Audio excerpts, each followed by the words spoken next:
Olive TV ప్రేక్షకులకు ప్రభు పేట వందనాలు తెలియజేస్తున్నాను. ప్రియమైనలారా, బాగున్నారా? ఈరోజు మన వాక్యాంశము ఏమనగా క్రైస్తవ కుటుంబాన్ని పునర్నిర్మించుకుంటాం, దైవికమైన క్రైస్తవ కుటుంబంగా మనము పునర్నిర్మించుకోవటం అనే అంశాన్ని మనం ధ్యానం చేద్దాం. మొదటిగా యెహోషువ గ్రంథము 24వ అధ్యాయము 15వ వచనాన్ని కనుక మనము చూసినట్లయితే, మీరెవరిని సేవించినను నేనును నా ఇంటి వారును యెహోవాను సేవించెదము అని చెప్పాను. ఈ కాంటెక్స్ట్ని కనుక మనం అర్థం చేసుకున్నట్లయితే ఈ చాలా ప్రాముఖ్యమైనటువంటి ఈ సందర్భాన్ని ఇక్కడ యెహోషువ తెలియజేస్తున్నట్టు మనం చూడగలం. ఈ సందర్భంలో ఈ స్థలానికి చాలా ప్రాముఖ్యమైనటువంటిది.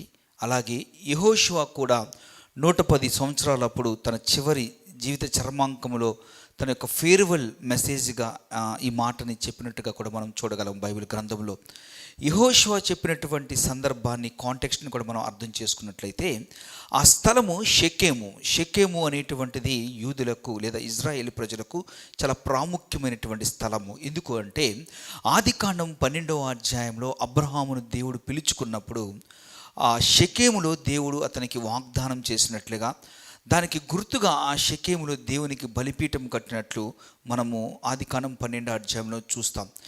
దేవుడు వాగ్దానం చేసిన రీతిగా దేవుడు మరి ఇశ్రాయేలు ప్రజలకు తను ఇస్తానన్నటువంటి ఆ వాగ్దాన భూమిని దేవుడు ఇచ్చినటువంటి సందర్భంలో వారు ఎలాగూ 40 సంవత్సరాలు అరణ్యంలో వారు నడిచారో, వారు ఎలాగా మరి ఎర్ర సముద్రం నుంచి డెలివరీ చేయబడ్డారో, ఎలాగో వారు పోషించబడ్డారో, శత్రువుల చేత వారు ఆ చిన్న గుంపుగా ఉన్నప్పటికీ కూడా విజయాన్ని ఎలా సాధించుకున్నారో, తర్వాత దేవుడు ఎలాగో వారికి ఆ పాలు తేనెలు ప్రవహించు ఆ వాగ్దాన భూమిని ఇచ్చారో, ఇవన్నీ కూడా చూసిన తర్వాత యెహోషువ చివరిగా మరి ఆ 12 మంది పెద్దలను, ఆ గోత్రాల్లో ఉన్నటువంటి వారిని పెద్దలను, న్యాయాధిపతులను పిలిపించి వారందరి ఎదుట ఆయన చెప్పినటువంటి ఈ మాట చాలా ప్రాముఖ్యమైనటువంటి మాట. అదే షెకెములో, ఏ షెకెములో అయితే అబ్రహాముకు దేవుడు వాగ్దానం చేశాడో అదే షెకెములో మళ్ళీ తిరిగి చివరిగా ఈ మాటను ప్రస్తావించినట్లు మనం చూస్తాం. మీరు ఎవరినైనా సేవించండి, మీరు బయలుదేవతను సేవిస్తారా, లేక మీరు మోయాబు దేవతను సేవిస్తారా, లేక ఫిలిస్తీన్ల దేవతను సేవిస్తారా, లేక అష్టారోత దేవతను మీరు సేవిస్తారా, మీరు ఎవరినైనా సేవించండి, కానీ నేనును నా ఇంటి వారము యెహోవాను సేవించెదము అనేటువంటి మాట ఇక్కడ మనం చూస్తూ ఉన్నాం. ఈ రోజున మనము కూడా రీబిల్డింగ్ ద గాడ్స్ ఫ్యామిలీ, దేవుని యొక్క కుటుంబాన్ని పునర్నిర్మించుకోవటం అనేటువంటి అంశాన్ని మనం ధ్యానం చేద్దాం. మీకు విషయాన్ని చెప్పాలని నేను ఇష్టపడుతూ ఉన్నాను. జోనథాన్ ఎడ్వర్డ్స్ అనేటువంటి ఒక భక్తుడు ఈ విధంగా అంటాడు, ప్రతి ఒక్క క్రైస్తవ కుటుంబము కూడా మరి ఒక చిన్న మందిరముగా అది ఉండాలి అనేటువంటి విషయాన్ని జ్ఞాపకం చేస్తూ ఉన్నాడు. నిజమే, మన కుటుంబాలు ఆ పరలోకపు మరి ఆ దేవుని యొక్క నమూనా అయినటువంటి ఆ దేవుని మందిరానికి మన కుటుంబాలు కూడా ఒక ఆనవాలుగా ఉండాలనేటువంటి విషయాన్ని మనము ఇక్కడ ఆ భక్తుడు తెలియజేసినట్టు మనం గమనించగలం. అయితే ఈరోజు కుటుంబము మరి మన కుటుంబాలను కనుక మనం పరీక్షించి చూస్తే చాలామంది కుటుంబాలు బలహీనంగా ఉన్నట్లుగా మనం చూస్తాం. కుటుంబం ఎప్పుడైతే బలంగా ఉంటుందో అప్పుడు ఆ కుటుంబం ద్వారా సంఘము బలంగా ఉంటుంది. ఎప్పుడైతే సంఘము బలంగా ఉంటుందో ఆ దేశము అనేటువంటిది బలంగా ఉంటుంది. కాబట్టి కుటుంబంగా, వ్యక్తిగతంగా మనం బలంగా ఉన్నప్పుడు కుటుంబంగా మనం బలంగా ఉంటాం. ఎప్పుడైతే ఫ్యామిలీగా మనం స్ట్రాంగ్గా ఉంటామో మన చర్చ్ కూడా స్ట్రాంగ్గా ఉంటుంది. అలాగే మన దేశం కూడా బలంగా ఉంటుంది. కాబట్టి ఈ కుటుంబం అనేటువంటిది చాలా ప్రాముఖ్యమైనటువంటిది. అయితే ఈరోజు కనుక మనం చూసినట్లయితే చాలా కుటుంబాలు మరి దాడికి గురవుతున్నట్లుగా మనం చూస్తాం. ఆధ్యాత్మిక దాడికి గురవుతున్నట్లుగా చాలా కుటుంబాలు బ్రోకెన్ రిలేషన్స్తో ఉన్నట్లుగా, చాలా కుటుంబాల్లో మరి ప్రార్థనాహీనత, భక్తిహీనత వలన లోకం అనేటువంటిది కుటుంబాల్లో చొచ్చుకుని వచ్చి ఆ కుటుంబాలన్నీ కూడా పతనమైపోతున్నట్లుగా, లేదా ఆ కుటుంబంలో ఉన్నటువంటి బిడ్డలు భ్రష్టమైపోతున్నట్లుగా నేటి దినాల్లో చాలా కుటుంబాలను మనం చూసినట్లయితే మనకి తేటతెల్లమవుతూ ఉన్నది. కాబట్టి క్రైస్తవులుగా ఉన్నటువంటి మనము ఈ కుటుంబాలను దేవునిలో మనము ఎలాగా నిర్మించుకోవాలి నడుచుకోవాలో అనేటువంటి విషయాన్ని ఈరోజు దేవుని వాక్యపు వెలుగులో మనం చూద్దాం. చూడండి, దేవుడు మనల్ని పిలుస్తూ ఉన్నాడు. కుటుంబాలుగా మనము మరి కట్టబడాలని, కుటుంబాలుగా మనము దేవునిలో నిర్మించబడాలి అని, కుటుంబాలుగా మనము దీవించబడాలి, ఆశీర్వదించబడాలని దేవుడు మనల్ని పిలుస్తూ ఉన్నాడు. దీంట్లో మీకు ఈరోజు మనము 4 ప్రాముఖ్యమైనటువంటి విషయాలను మనం చూద్దాం. మొట్టమొదటి విషయాన్ని కనుక మనం చూసినట్లయితే the importance of family according to the scriptures. దేవుని లేఖనాల్లో ఈ కుటుంబానికి దేవుడు ఎంత ప్రాముఖ్యతను ఇచ్చాడో ఆ విషయాన్ని మీకు నేను తెలియజేయాలని ఇష్టపడుతున్నాను.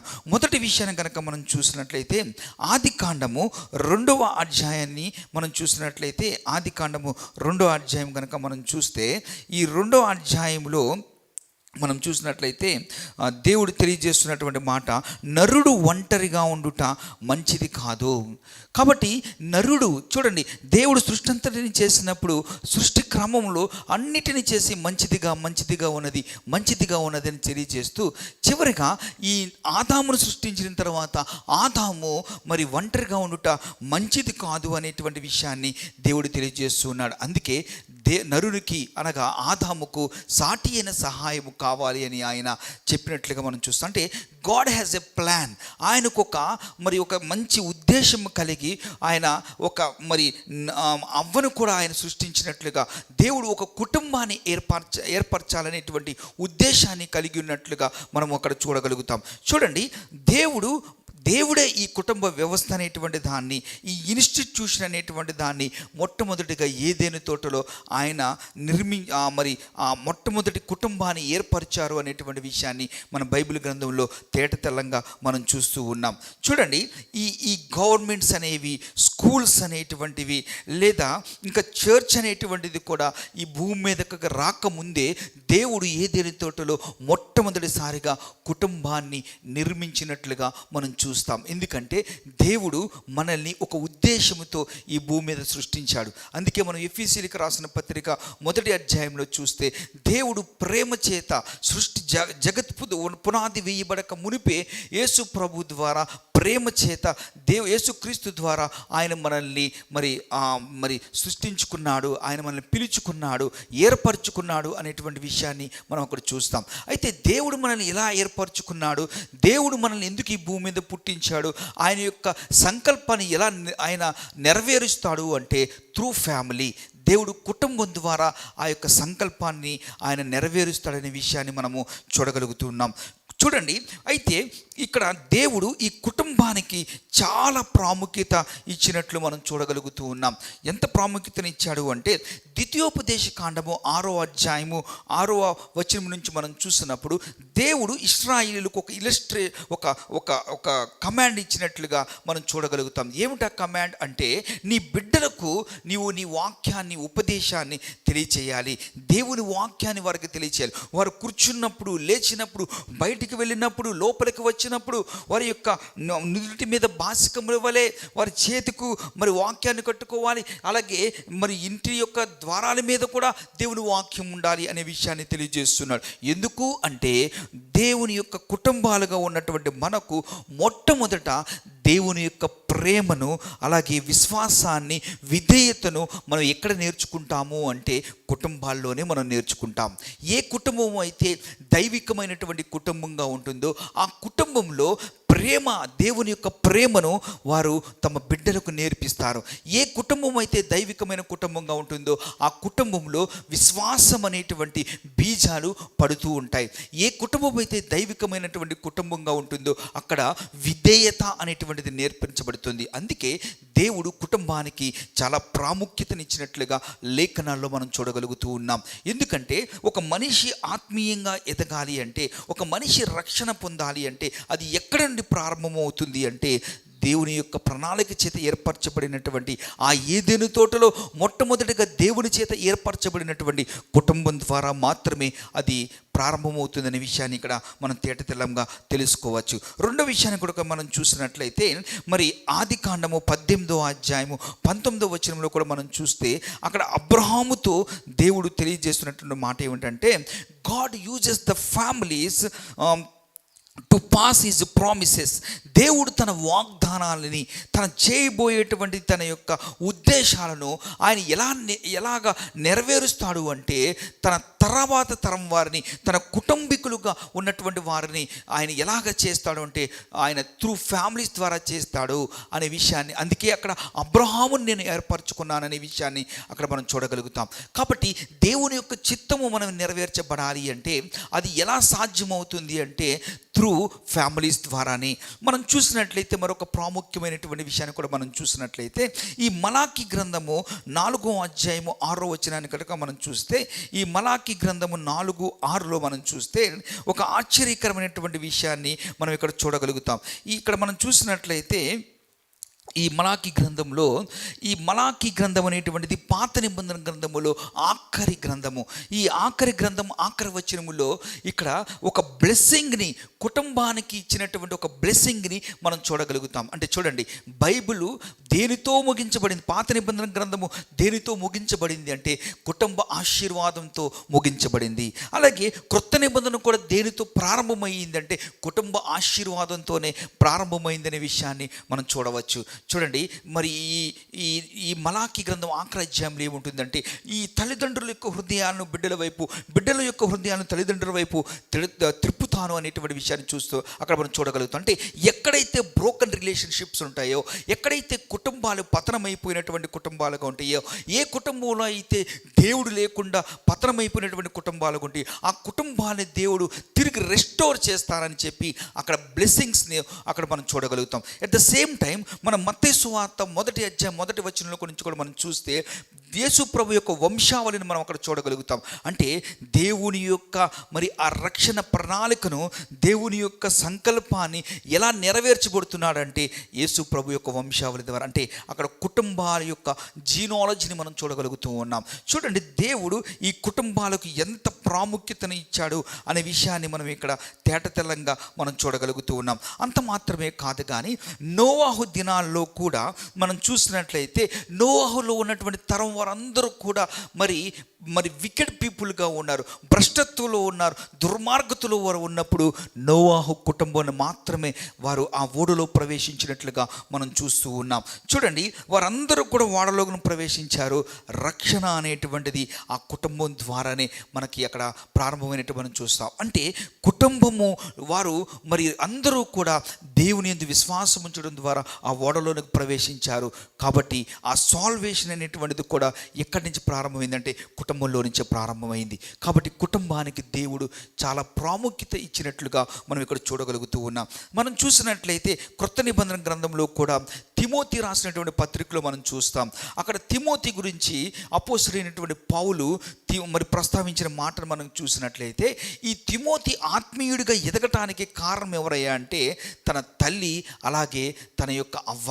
వారిలో ఉన్నటువంటి విశ్వాసము తిమోతిలో కూడా అది వచ్చిందని అక్కడ పౌలు స్పష్టం చేసినట్లుగా మనం చూస్తున్నాం. అంటే దానికి కారణం ఏముంటాయా అంటే, కుటుంబంలో ఒక వ్యక్తి రక్షించబడటం ద్వారా ఆ కుటుంబంలో ఉన్నటువంటి వారందరూ కూడా మరి దేవునిలోకి వస్తారు. ఒక వ్యక్తి రక్షించబడటం ద్వారా ఆ కుటుంబంలో ఉన్నటువంటి వారు కూడా దేవుని రక్షణలోనికి వస్తారనే విషయాన్ని ఇక్కడ మనం చూడగలుగుతూ ఉన్నాం. కాబట్టి కుటుంబము దేవుడు ఎంత ప్రాముఖ్యతను బైబిల్లో ఇచ్చాడో మనం ఇక్కడ స్పష్టంగా చూడగలుగుతున్నాం. రెండో విషయాన్ని కూడా మీకు నేను తెలియజేస్తాను. చూడండి, అదేమిటంటే there are some key points in the godly family. దైవికమైనటువంటి కుటుంబాల్లో ఉండవలసినటువంటి కొన్ని కీలకమైనటువంటి విషయాలను ఈరోజు మీకు నేను తెలియజేస్తాను. మొట్టమొదటిది కనుక మనం చూసినట్లయితే ప్రేమ, ఐక్యత. మీరు 1 కొరింథీయులకు రాసిన పత్రిక 13వ అధ్యాయము మరి 4వ వచనం నుంచి మనం చూసినట్లయితే ప్రేమ దీర్ఘకాలము సహించును. చూడండి, మనము ఒక 2 వుడ్స్ని కనుక మనము జాయిన్ చేయాలి అంటే మనం ఏం చేస్తామంటే మధ్యలో గమ్ అనేటువంటిది రాస్తాం, ఆ గ్లూ అనేటువంటిది రాస్తాం. అదేం చేస్తుందంటే ఆ 2 మరి వుడ్స్ని లేదా చెక్కల్ని ఏం చేస్తుందంటే అది అంటుకొని ఉండేటట్టుగా చేస్తుంది. ఒక కుటుంబంలో భార్య, భర్త, అలాగే భార్య భర్తలతో పాటు బిడ్డలు వారందరూ కూడా హత్తుకొని ప్రేమతో, ఐక్యతతో వారు ఉండాలి అంటే ఆ ప్రేమ అనేటువంటి ఆ దైవికమైనటువంటి ప్రేమ అనేటువంటి ఆ గ్లూ గనుక వారితో ఉంటే వారు కుటుంబంగా ఐక్యతగా ఉంటారు. కాబట్టి కుటుంబాల్లో ఉండవలసినటువంటి ప్రాథమికమైనటువంటి కీలకమైనటువంటి విషయం ఏమిటంటే ప్రేమ, అలాగే ఐక్యత. ఈ ప్రేమ ఐక్యత అనేటువంటిది ఎప్పుడు మనకి వస్తుందంటే దేవుని ప్రేమను మనం తెలుసుకున్నప్పుడు, దేవుని వాక్యం ద్వారా మాత్రమే మనము ప్రేమను కలిగి ఐక్యంగా ఉండగలుగుతామనే విషయాన్ని మనం అర్థం చేసుకోవచ్చు. రెండో విషయాన్ని కనుక మనం చూసినట్లయితే, రెండో ప్రాముఖ్యమైనటువంటి విషయము కుటుంబాల్లో ఉండవలసినది ఏమిటంటే అంటే ప్రార్థన, అలాగే ఒక మంచి కమ్యూనికేషన్ అనేటువంటిది ఉండాలి. సో కమ్యూనికేషన్ ఎలా ఉండాలంటే ఓపెన్గా, హానెస్ట్గా, అలాగే మరి లవింగ్ కాన్వర్జేషన్స్తో ఉండాలి. నేటి దినాల్లో మనం చూస్తే ఈ బిజీ లైఫ్లో భార్య భర్తలను మరి మాట్లాడుకునేటువంటి ప్రేమగా మాట్లాడుకునేటువంటి సందర్భాలు కరువైపోయినట్లు మనం చూస్తాం. బిడ్డలు కూడా ఉదయాన్నే వెళ్ళిపోయి సాయంత్రం ఎప్పుడో స్కూల్స్ నుంచి వాళ్ళు వచ్చి కూడా వారి బిజీ స్కెడ్యూల్స్లో వారికి ఉన్నటువంటి హోంవర్క్స్ అని వాళ్ళ ఉంటూ తల్లిదండ్రులు బిడ్డల మధ్యలో కూడా ప్రేమపూర్వకమైనటువంటి సంభాషణలు అనేటువంటి కరువైనటువంటి దినాల్లో ఈరోజు ఉంటున్నాం. ఎవరికి వాళ్ళే బిజీ అయిపోయి మొబైల్స్లో చూసుకుంటూ ఒకరినొకరు పలకరించుకోలేనటువంటి పరిస్థితుల్లో అలాంటి దినాల్లో మనం ఉన్నాం. కనుక ఈరోజు ఒక దైవికమైనటువంటి క్రైస్తవ కుటుంబాలుగా, బలమైనటువంటి కుటుంబాలుగా, ఆశీర్వదింపబడినటువంటి కుటుంబాలుగా ఉండాలి అంటే రెండో కీలకమైనటువంటి విషయం ఏమిటంటే ప్రేమపూర్వకమైనటువంటి కమ్యూనికేషన్ భార్య భర్తలు బిడ్డల మధ్య ఉండాలి. అలాగే ప్రార్థనతో కూడినటువంటి కుటుంబాలుగా ఉండాలి. ఎందుకంటే ఈ ప్రార్థన ఏం చేస్తుందంటే కుటుంబం అంతా కూడా మరి ఐక్యతతో స్ట్రాంగ్గా, బలంగా ఉండేటట్లుగా అది చేస్తుంది. చూడండి, మనం కుటుంబ ఆరాధన చేసినప్పుడు ఏమవుతుందంటే అందరం కూడా దేవుని సన్నిధిలో ఉండగలుగుతాం, ఒకరినొకరు మనం బలపరుచుకోగలుగుతాము, ఒకరినొకరు హెచ్చరించుకోగలుగుతాము, ఒకరినొకరు ప్రోత్సహించుకోగలుగుతాము, అలాగే ఒకరినొకరు మనము క్షమించుకోగలుగుతాము. అది ఎప్పుడు సాధ్యమవుతుందంటే దేవునిని మనము కుటుంబంగా ఆరాధించినప్పుడు, కుటుంబ ఆరాధన మనం చేసుకున్నప్పుడు. సో ఈ ప్రేయర్ అనేటువంటిది ఇది చాలా ప్రాముఖ్యమైనటువంటిదిగా మనం ఇక్కడ చూడగలుగుతున్నాం. మూడో విషయాన్ని కూడా మీకు నేను చూపించినట్లయితే ఫెయిత్ఫుల్నెస్ అండ్ కమిట్మెంట్. అంటే మన వైవాహిక జీవితంలో మన రిలేషన్షిప్లో మనము ఒకరి ఎడల ఒకరు లాయల్గా, అంటే విధేయత కలిగినటువంటి వారిగా ఉండాలి.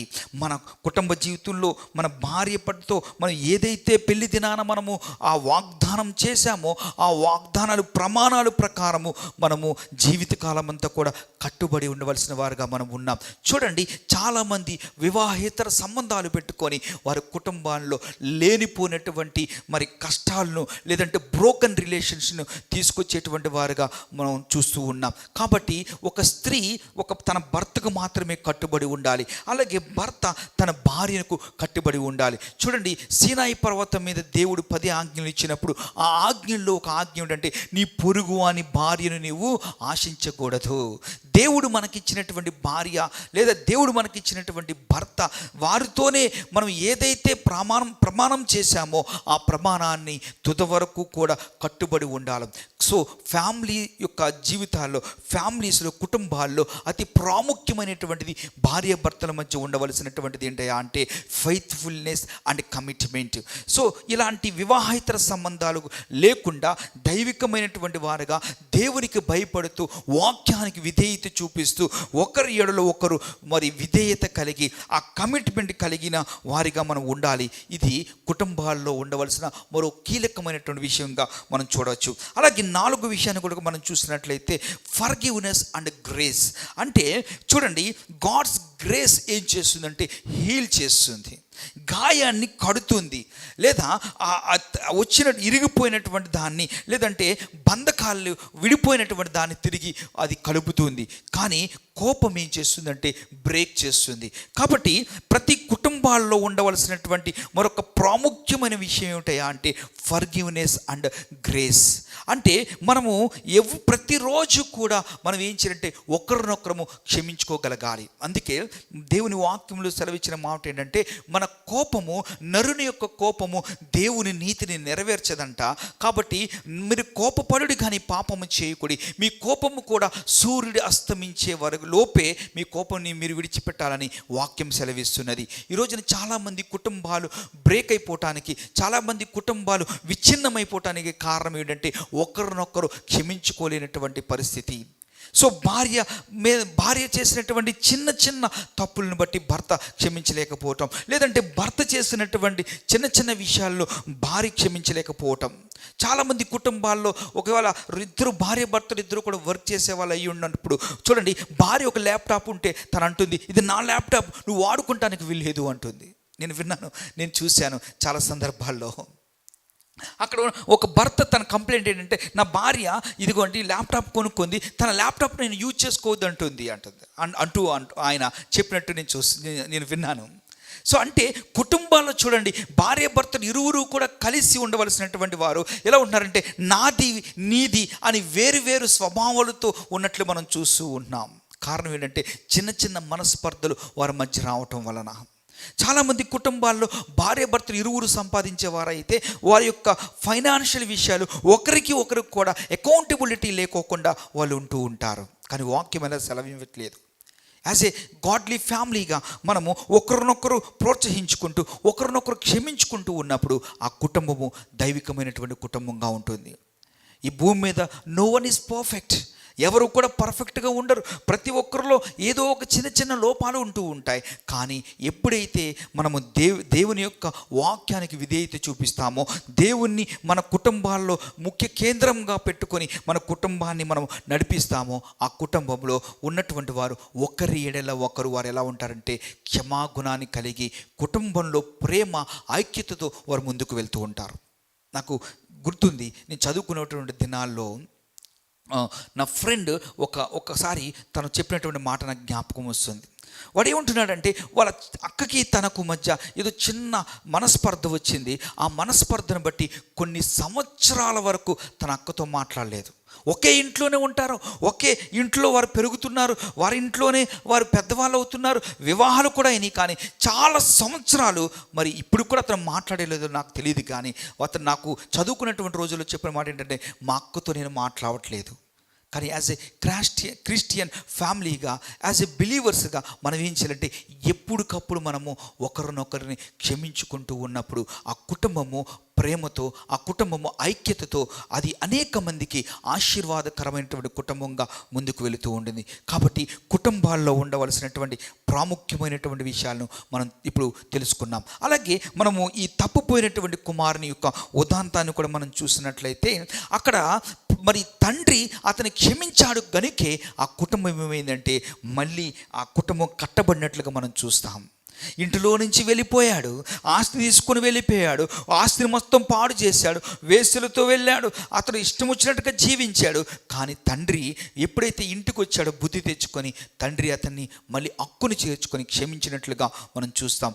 అందుకే ఆ తప్పుపోయిన కుమారుని యొక్క ఉదాంతంలో మనం చూస్తే తిరిగి ఆ కుటుంబము కట్టబడినట్లుగా మనం చూస్తాం. So God's grace it will heals. అది ఏం చేస్తుందంటే గాయాల్ని కడుతుంది. దేవుని యొక్క మరి కృప గాయాల్ని కడుతుంది. బ్రేక్ అయిపోయిన దాన్ని మళ్ళీ తిరిగి కడుతుంది. పడిపోయిన దాన్ని దేవుడు మళ్ళీ లేపుతాడు. కానీ మన కోపం ఏం చేస్తుందంటే అది రిలేషన్స్ని బ్రేక్ చేస్తూ ఉంటుంది. సో తండ్రి కనుక క్షమించకపోతే ఆ కుటుంబం ఏమయ్యేదో, ఆ తప్పుపోయిన కుమారుడు ఏమైపోయేవాడో. కానీ తండ్రి క్షమించటం వల్ల ఏమైందంటే మరి ఆ కుటుంబం కట్టబడినట్లుగా మనం చూస్తున్నాం. కాబట్టి మన జీవితాల్లో కూడా ఇంకా ఈ వాక్యం వింటున్నటువంటి మీలో ఎవరైనా సరే మీ కుటుంబాల్లో గనక మనస్పర్ధలుండి ఇంకా ఒకరి ఎడలో ఒకరు క్షమాగుణం గనక లేకపోతే ఇప్పుడే ఈ క్షణంలోనే మీరు ఒకరినొకరు క్షమించుకోగలిగితే మీ కుటుంబాలు సంతోషంతో ఆనందంతో దైవికమైన కుటుంబాలుగా ఉంటాయని ప్రభుపేట మీకు నేను తెలియజేస్తున్నాను. సో మొట్టమొదటి విషయాన్ని మీకు నేను తెలియజేశాను. అదేమిటంటే దేవుడు కుటుంబాలకు ఎంత ప్రాముఖ్యతనిచ్చాడో లేఖనాల్లో మనం చూడగలిగాం. రెండో విషయాన్ని కనుక మనం చూసినట్లయితే మరి కుటుంబ జీవితంలో ఉండవలసినటువంటి కొన్ని ప్రాముఖ్యమైన లేదా కీలకమైనటువంటి విషయాలను మీకు నేను తెలియజేశాను. మూడో విషయాన్ని కూడా చూసినట్లయితే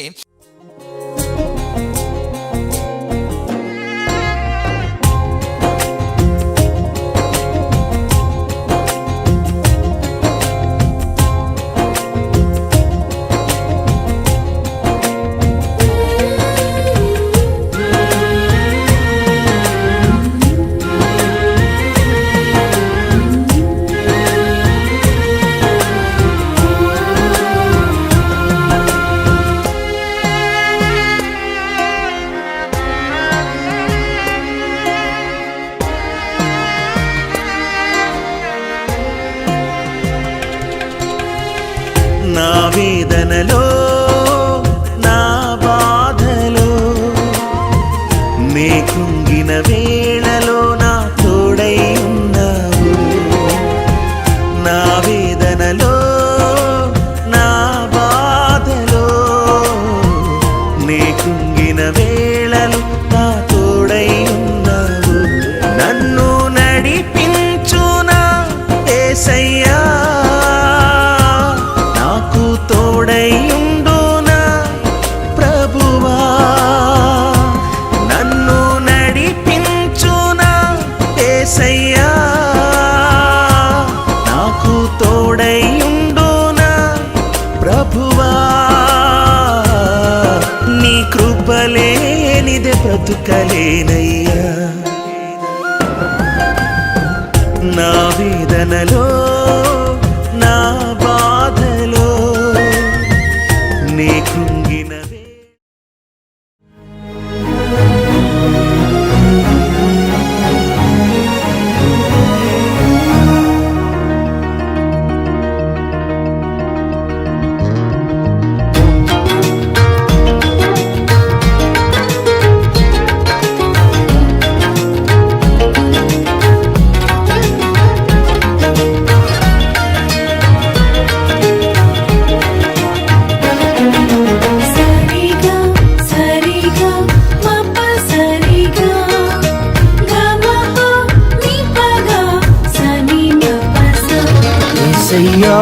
నిన్ను ప్రేమించువారు బలమైన సూర్యుని వలెను ఉదయించెదరు నిత్యము.